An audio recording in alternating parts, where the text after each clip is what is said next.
In the headlines, House of Representatives in talks with INEC to extend continuous voter registration exercise. DSS warns against violence, hate speech ahead of 2023 general elections. 178 stranded Nigerians in Libya return home. And on the foreign scene, Afghanistan earthquake survivors dig by hand as aid is delayed. Hello and welcome to Trust TV News Update. I am Ibrahim Yusuf.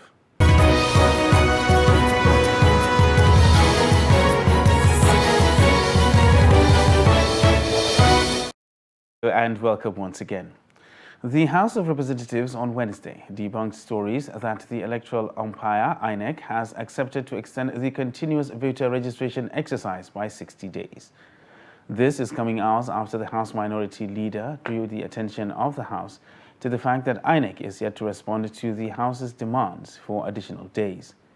Chairman of the House Committee briefed the lawmakers on the latest development on the floor of the House. Briefing journalists after plenary, Representative Aisha Duku said she was misrepresented, noting that the electoral umpire is yet to reach a resolution on the matter. This is a statement for INEC to extend to the days we requested. However, they will go back and look at their timelines and then look at how best they can, be able to make it to increase, the days for registration. There was never a time the chairman of the committee announced to the House that INEC has extended, the registration to 60 days from 30th of June. That was a misrepresentation which we don't know where it's coming from. And we want you to retract, for those of you who has published that, it never happened. But as the mover of the motion, what I put across for the House to consider was for it to be extended for 60 days, having in mind of the 90 days of the publishing of this particular register, 90 days of publishing of other issues that they have to do, because many people think it's only registration that INEC handles. There are other responsibilities that the Electoral Act has given to INEC.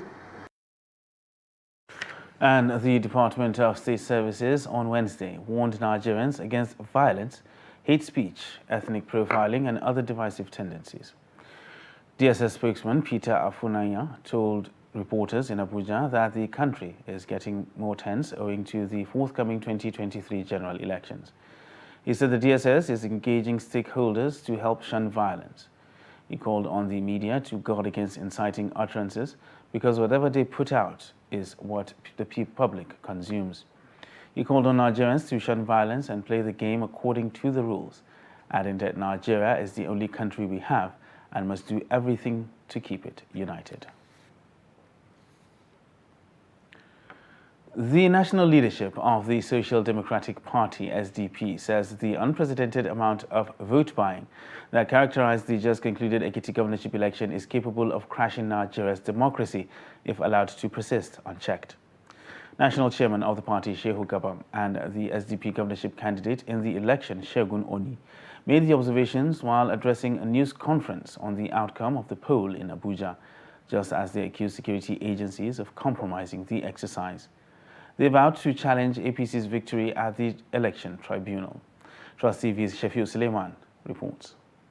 Expressing their deep concerns and disappointment over the outcome of the Ekiti poll, Gabam and Oni warn that allowing the monumental level at which voter inducement is growing is inimical to the nation's democracy and the desire for credible leadership. The next election that is coming, majority of the people would not bother to campaign, to do anything. They will concentrate on looting public treasury, that is for public officials, or those who have other criminal ways of getting money and stock their money and just wait for election day. They will not bother about the process. They will just buy voters. According to them, the outcome of the Ekiti governorship election is devoid of legitimacy as it recorded the lowest voter turnout in recent history, alluding to growing voter apathy propelled by the governance deficit in the state. We are in trouble. in this country, we are in trouble. This goes further than just selling of votes. Somebody is out to promote the religion of vote buying, and there must be a reason for it. Either vote buying as a decoy, or vote buying as a legal tender. Whichever way it is dangerous.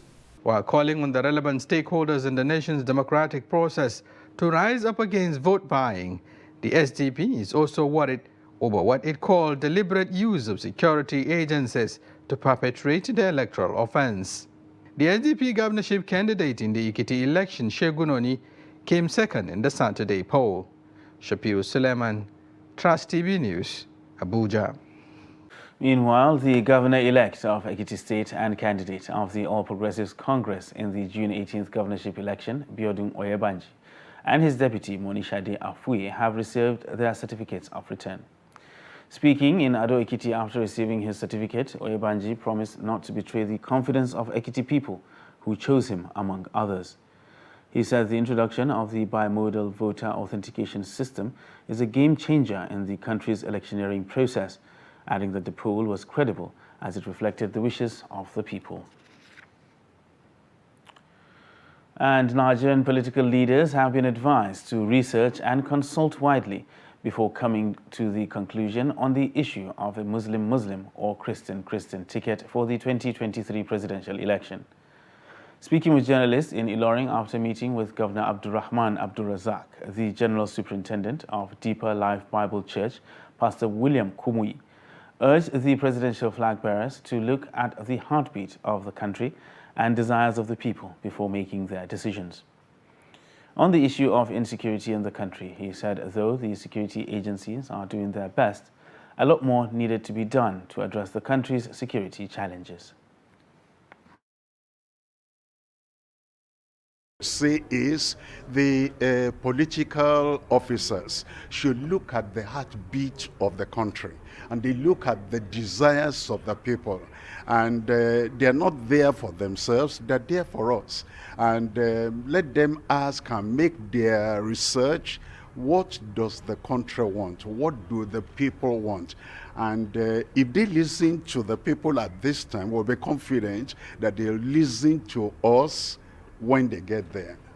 It's difficult to preempt issues, but you know, by the grace of God, I believe that the security agents are doing their level best. We can all improve. In every area of life, there's always room for improvement. So I would say in the security, there is a room for improvement, but I want to, credit our officers and those who are putting their lives on the line to secure the whole country. I think we should be praying for them, that God will give them more wisdom and more visible victory in the security of the country.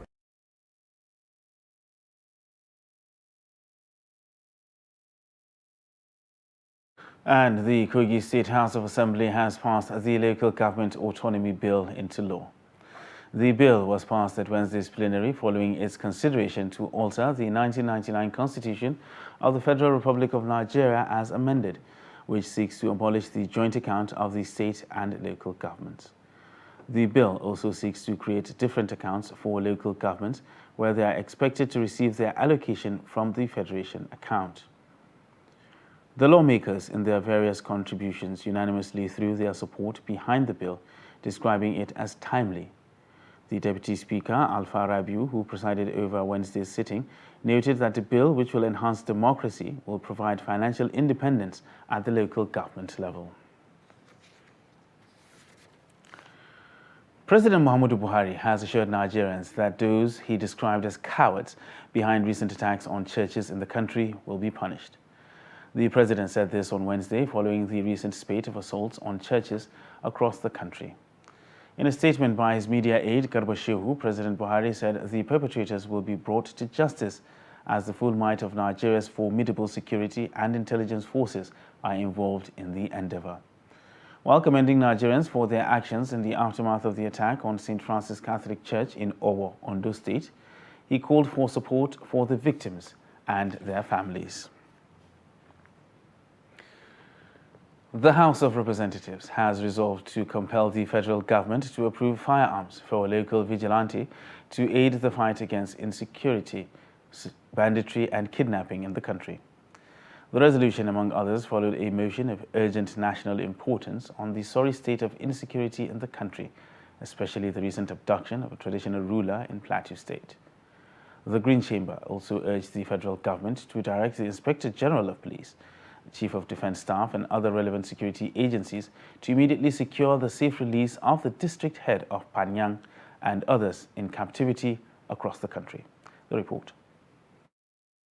Insecurity has become an almost everyday occurrence in the country, as no other day hardly passes without news of kidnapping or another security challenge.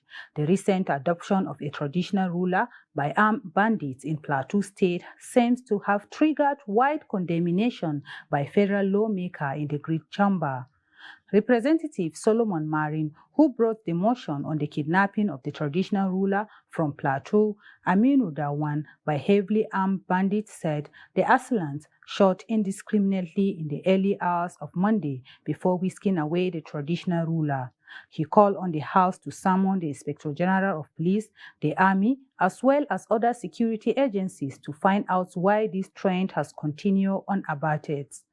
Concerned that hitherto little or nothing has been heard of any serious or deliberate action taken to cap or forestall or even arrest and prosecute these hoodlums.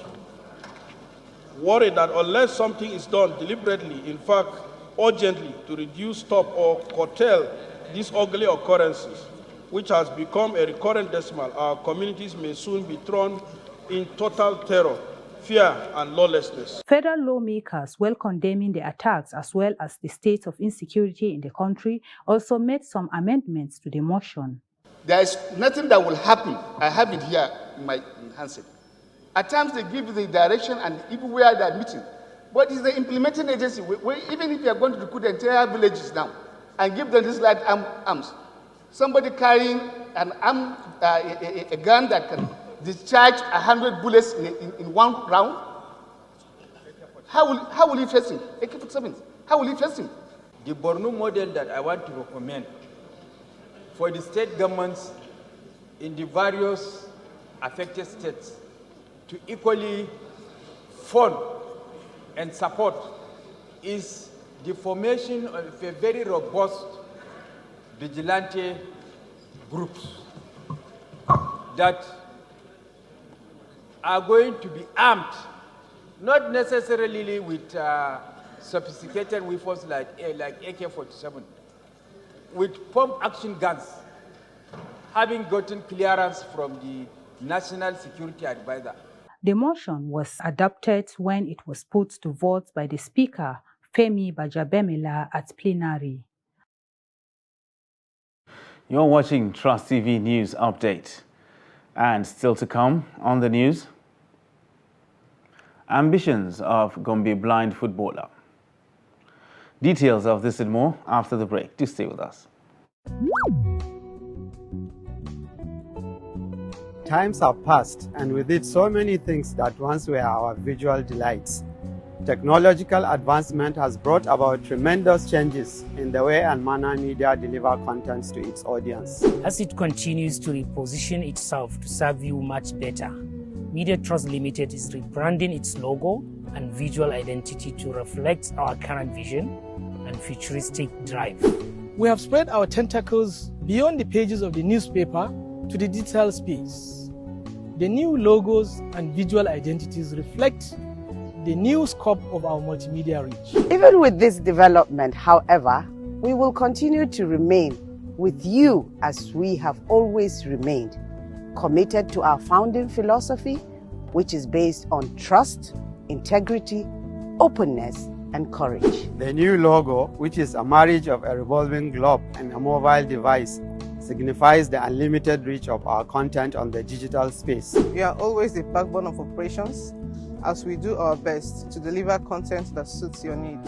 When you see a new trust title or platform in the next few days, therefore, Do not be alarmed. We remain committed to you and will continue to serve you through fair and responsible journalism.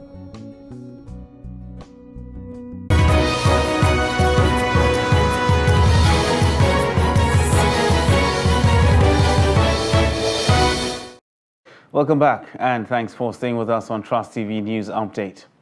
Now another look at our top stories. House of Representatives in talks with INEC to extend continuous voter registration exercise. And DSS warns against violence, hate speech ahead of 2023 general elections. Moving on to more news now, the National Emergency Management Agency, NEMA, received 178 stranded Nigerians from Libya at the Murtala Muhammad International Airport in Lagos on Wednesday. The Director General, NEMA Mustafa Ahmed, who was represented by the acting coordinator of the Lagos Territorial Office of the agency, Mr. Ibrahim Fariloye, confirmed the development. The acting coordinator said that the returnees were brought back to the country by the International Organization for Migration through a voluntary repatriation program sponsored by the European Union. According to him, the program was meant for distressed Nigerians who had left the country for greener pastures in various European countries but could not afford to return when their journey became frustrated. He advised the returnees to turn a new leaf, saying that ample opportunities abound in the country. He also appealed to them to avoid vices that might put them into trouble. Daily Trust reports that the program has repatriated over 17,000 refugees from war-torn African countries. The federal government is sticking its neck out that academic activities will soon resume in earnest because of its commitment to resolve contending issues with university-based unions. Minister of Labour and Employment, Senator Chris Ngige, gave the assurance on Wednesday while fielding questions from newsmen at State House Abuja at the end of the Federal Executive Council meeting. Kainde Amodu tells us more. ASU started its strike on February 14 over a dispute on the use of the University Transparency Accounting Solution for the payment of university lecturers instead of the Integrated Payroll and Personnel Information System, IPPIS, which is used by the federal government. The other three university-based unions, the Senior Staff Association of Nigerian Universities, SANU, the Non-Academic Staff Union of Education and Associated Institutions, NASU, and the National Association of Academic Technologists, NAAT, had joined the industrial action over the inability of government to address their own concerns. The dispute has dragged on so long that speculations are rife that government is no longer engaged in ASU. But the minister says this is not true, as government has narrowed down two issues in contention. Renegotiation of their package, welfare package, as in the 2009 agreement. That agreement says you can review every 5 years. So that issue stuck out like a sore thumb. Then another issue arose that is not in that agreement on the payment platform of University Transparency Accounting Solution, which they say they have invented. They say they don't want to be on IPs, that IPs was amputating their salaries. But Ngige stressed he was expecting reports from the Ministry of Education, the National Information Development Agency, NITDA, and even the lecturers over the issues. I have not gotten back any of the reports from education, from salaries, incomes, and wages, nor from ASU, because they're also supposed to report to me if there is anything untoward going on. I have not gotten any report. So, but on the government side, we are calling up a meeting tomorrow so that everybody in government side can report. Government, however, has to be careful not to seem as if it is giving ASU preferential treatment over the other university unions. There's rivalry. If you pretend there is no rivalry, it's a lie.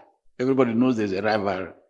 So by next period, we are going to again bring them together, and what government offers to them will be given to them, will be shown to them, for them to go back to their individual unions. And with that, we will solve it. This is probably the clearest indication given by government that it now has a strategy to end the strike as soon as possible. From State House Abuja, Kehinde Amodu, Trust TV News.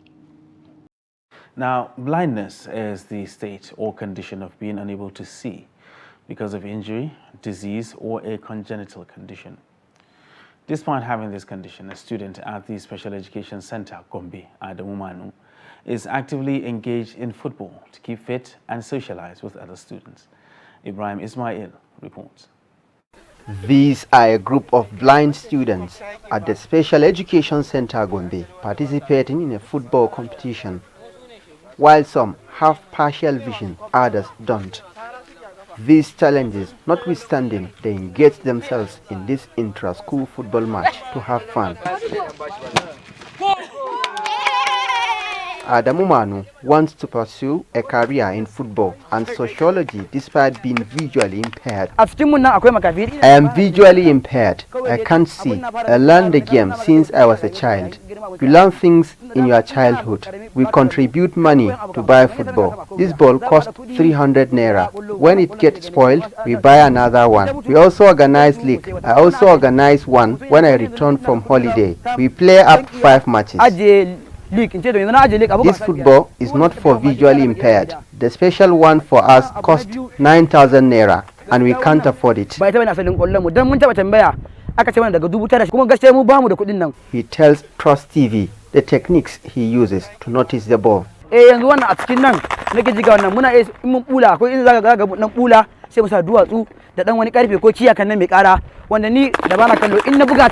used to insert objects into the ball, like stone, a metal or key that makes sound. Because I can't see, I listen to the sound, follow the direction and kick the ball. Some play in the night. I use sound to detect the ball. Assuming there were Premier League for the blind, I would have been better than Nigeria's version of Messi. The students call on government and philanthropists to assist them with a special football meant for the visually impaired to enhance their game. From Gombe, Ibrahim Ismail reporting for Trust TV. Now, financial viability and sustainability are among the many challenges media organizations around the world grapple with daily. These challenges are worsened by the loss of revenue generation through the rise of technology platforms such as Facebook, Google, Twitter, and several others. It is in view of these challenges that the International Center for Investigative Reporting, ICIR, as part of its 10th year anniversary celebration, gathered stakeholders to brainstorm on parameters to address them. Trust TV's Aisha Salihu reports.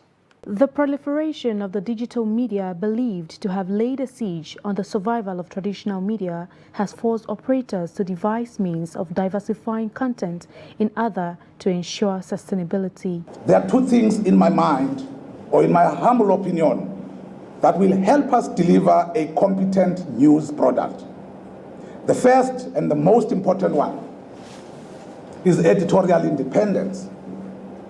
And the second one is commitment to investing in compelling, exclusive, and relevant news content. As a media owner, you must be a crusader for media freedom. It's important if we want our businesses to be sustainable. For the media to maintain relevance, panelists at this Media Sustainability Conference make a case for dynamism as well as objectivity on the part of practitioners. The media is supposed to be dynamic, so is content. As tastes of people are changing, newer challenges are emerging. In the past, we didn't have issues of insurgency in Nigeria. There are some, we didn't have the pandemic.